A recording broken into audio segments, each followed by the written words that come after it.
Hello बच्चों, एक बार फिर से 10th क्लास को कंटिन्यू करते हुए आज जो हम लोग चैप्टर स्टार्ट करने जा रहे हैं वो है नया chapter number this is I think 8th है और आपकी बुक में। और इस चैप्टर का नाम है त्रिभुज। ठीक है, तो इस चैप्टर में आपको क्या पढ़ना है? इस चैप्टर में आपको समरूप त्रिभुज के बारे में पढ़ना है। तो पिछले क्लास में यानी कि 9th क्लास में जो आप पढ़ चुके हैं वो सर्वगसम त्रिभुज के बारे में पढ़ चुके हैं।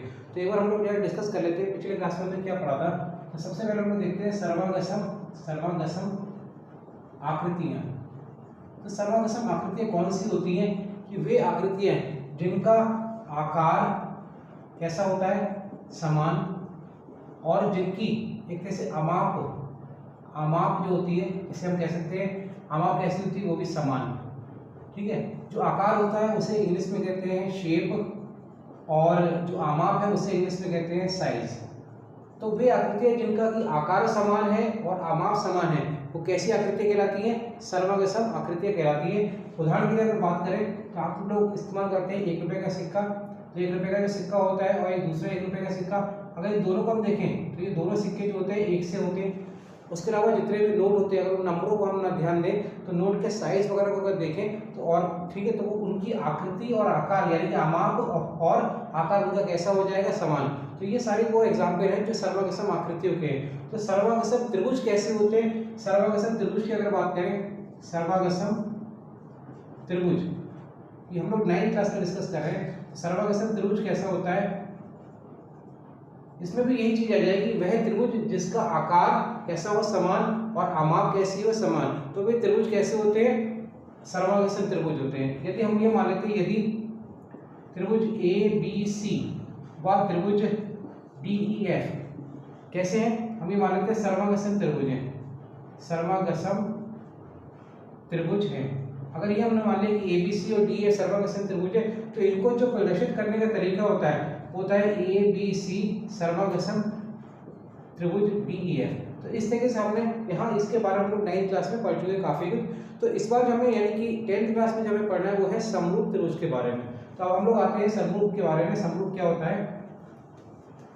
तो सबसे पहले डिस्कस करते हैं समरूप आकृति। ठीक है, तो यहाँ पर सर्वगसम हटाकर हम लिख देते हैं समरूप। समरूप आकृति कैसी होती है? यानी कि कह सकते हैं कि वे आकृतियां जिनकी या जिनका आकार एक तरह से कह सकते हैं समान है। आकार या जिसे हम क्या बोलते हैं इंग्लिश में शेप। ठीक है, आकार कैसा है? समान है, परंतु जो उनकी आमाप होती है, आमाप कैसी है? अलग। आमाप जिसे हम क्या बोलते हैं? साइज एक तरह से असमान होता है। हम उस आकृति को क्या कहते हैं? वो आकृतियां क्या कहलाती हैं? समरूप आकृतियां कहलाती है। उदाहरण के लिए अगर बात करें तो अगर हम देखें तो आपने अगर वृत्त बनाते हैं तो ये एक वृत्त ये हो गया, एक और वृत्त की अगर बात करें तो ये 2 वृत्त हो गए। तो इसका वृत्त का साइज कैसा है? छोटा है, और इसका साइज कैसा है? बड़ा है। तो इसका मतलब क्लियर हो गया साइज कैसा है? समान नहीं है। लेकिन जब वृत्त बनता है तो एक तरह से त्रिज्या जो होती है, ठीक है, वो क्या होता है? उसके केंद्र से उसकी जो परिधि होती है हमेशा दूरी कैसी होती है? बराबर होती है। तो ये नियम इस छोटे त्रिभुज वृत्त के भी लगेगा और ये नियम इस बड़े वाले वृत्त के लिए भी लग रहा है। ठीक है, तो इसीलिए हम कह सकते हैं कि इनकी शेप तो समान है लेकिन उनका साइज कैसा है? असमान है। ठीक है, दूसरा इसके अलावा अगर हम वर्ग बनाते हैं तो ये मैंने एक छोटा सा वर्ग बना दिया और उसके बाद में ये मैंने बड़ा सा वर्ग बना दिया। दोनों वर्गों में क्या खास बात होती है? वर्ग में हमारे पास में जो संबंध होता है वो ये कि उनकी सारी भुजाएं बराबर होती हैं। तो यहाँ पर भी सारी भुजाएं आपस में बराबर है, यहाँ पर भी सारी भुजाएं आपस में बराबर है।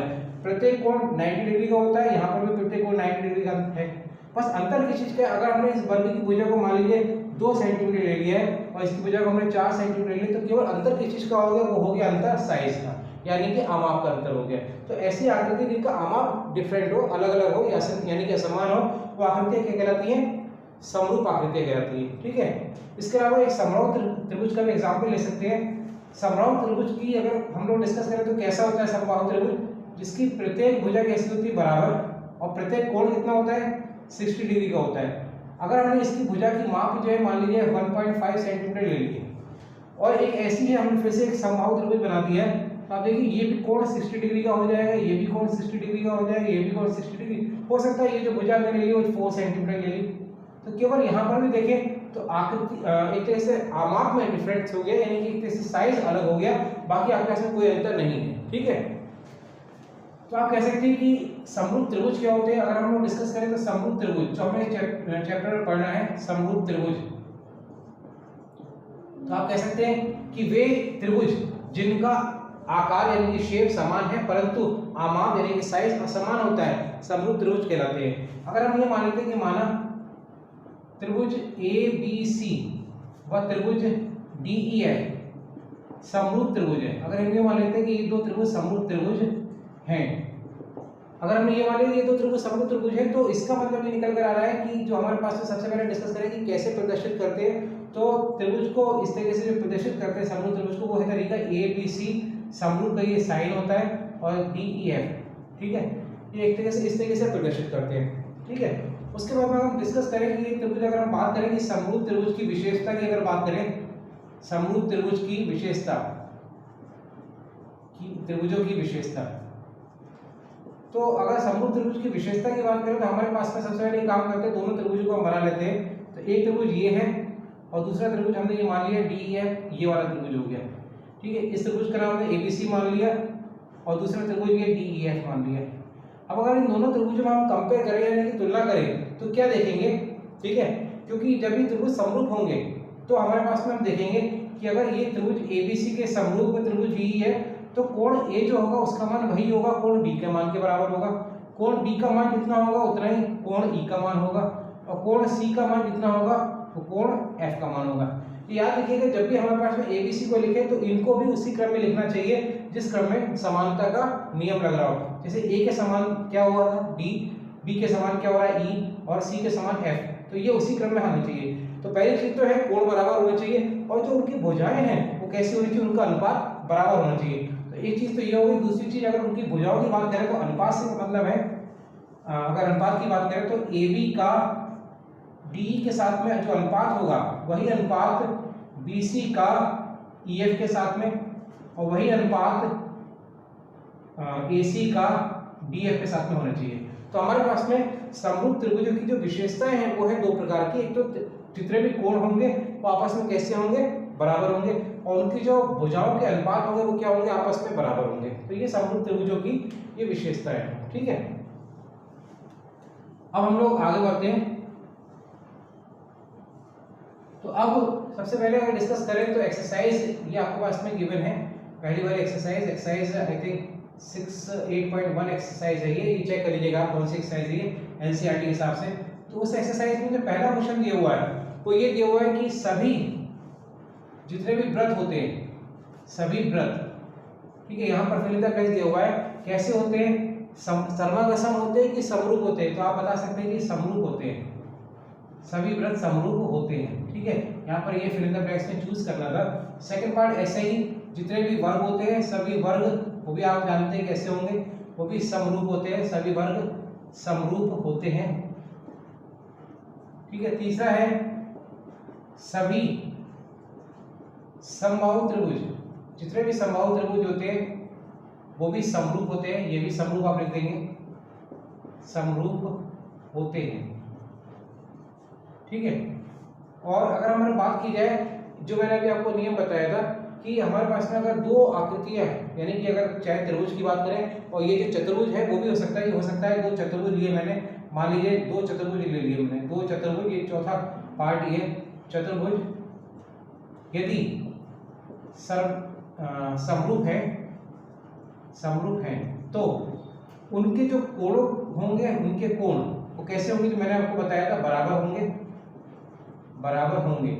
ठीक है, तो बराबर आपके पास में आएगा तथा उनकी जो भुजाएं हैं, उनकी भुजाएं वो क्या होंगी, भुजाएं समानुपाती होंगी, यानी समान अनुपात में होंगी। ठीक है, तो इस तरीके से ये फिल द ब्लैंक्स था आपके पास में, समानुपाती को आप अंडरलाइन कर लेंगे। नेक्स्ट इसी के बाद में जो क्वेश्चन नंबर 2 है उसमें आपको दो आंसर लिखने हैं युग्मों के। पहला है क्वेश्चन नंबर 2 में कि वे एग्जाम्पल लिखने हैं कि जो आकृतियां कैसी हो, समरूप हो।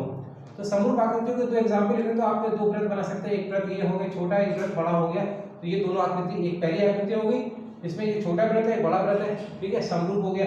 इसके बाद में एक वर्ग बना सकते थे, एक वर्ग, और एक दूसरा बड़ा वर्ग बना दिया, तो ये हमारे पास में दोनों आकृति कैसी हो जाएंगी, समरूप। नेक्स्ट आते हैं, जब हमारे पास में उन्होंने कहा था कि जो समरूप ना हो, तो समरूप ना होने के लिए आप एक काम कर सकते हैं, एक आपने मान लेते हैं इस तरीके से आकृति बना दी आयत की, ठीक है, ये आयत बना दिया, ठीक है। उसके बाद में इसकी भुजा मान लेते हैं 4 सेंटीमीटर और ये 2 सेंटीमीटर। एक हमने दूसरा एक आयत बना दिया जिसमें ये मान लेते हैं 5 सेंटीमीटर और ये मान लेते हैं 3 सेंटीमीटर, ठीक है। तो आप देखिए अगर समरूप ये भी आकृति तो इनकी भुजाओं का अनुपात बराबर होना चाहिए। तो लंबी भुजा यहाँ पर 4/5, यहाँ पर छोटी भुजाएं 2/3, ये अनुपात बराबर नहीं है, ठीक है, इसलिए ये आकृति समरूप नहीं है। उसके अलावा हम त्रिभुज का एग्जाम्पल लिख सकते हैं। मान लिया हमने एक त्रिभुज इस तरीके से बना दिया है, ये त्रिभुज बना दिया ऐसे, और दूसरा त्रिभुज जो है वो हमने इस तरीके से बना दिया, ये त्रिभुज भी समरूप नहीं होंगे, ठीक है। तो इस तरीके से हम एग्जाम्पल ले सकते हैं। नेक्स्ट क्वेश्चन पर हम लोग करते हैं। तो जो नेक्स्ट क्वेश्चन था उसमें आपके पास में एक चतुर्भुज का एग्जाम्पल दिया हुआ है आपके पास में, इस तरीके से ये आपको बना हुआ है आकृति। तो ये आकृति में 1.5 सेंटीमीटर लिया हुआ है, यहाँ पर 1.5 सेंटीमीटर लिया हुआ है, ये 1.5 है, ये 1.5 सेंटीमीटर है। तो ये एक तरीके से देखा जाए कैसी आकृति है, समचतुर्भुज, ठीक है। एक और चतुर्भुज दिया हुआ है, उसमें ये आपके पास में जो है अगर दूसरा देखें तो चतुर्भुज कैसा है, वो वर्ग दिया हुआ इस तरह से दिया हुआ है। तो ये आपके पास 3 सेंटीमीटर 3 सेंटीमीटर और ये 3 सेंटीमीटर 3 सेंटीमीटर, ठीक है। तो देखिए इनका अनुपात तो बराबर है यहाँ पर, लेकिन आप देखिए ये जो कोण है, कोणों की वजह से ये दोनों आकृति समरूप आकृति नहीं है, ठीक है। तो इस तरीके से ये आपकी एक्सरसाइज जो भी हो, एक्सरसाइज आप चेक कर लीजिएगा। तो त्रिभुज चैप्टर की पहली एक्सरसाइज जो मैंने एनसीईआरटी कराई है तो वो आपने नोट कर लीजिएगा। This is exercise I think 6.1 है, 6.1 है, ये आप चेक कर लीजिएगा। तो इस तरीके से मैंने कंप्लीट करा दी है। नेक्स्ट टर्म पे हम लोग डिस्कस करेंगे आगे का। आज के लिए इतना ही, थैंक यू।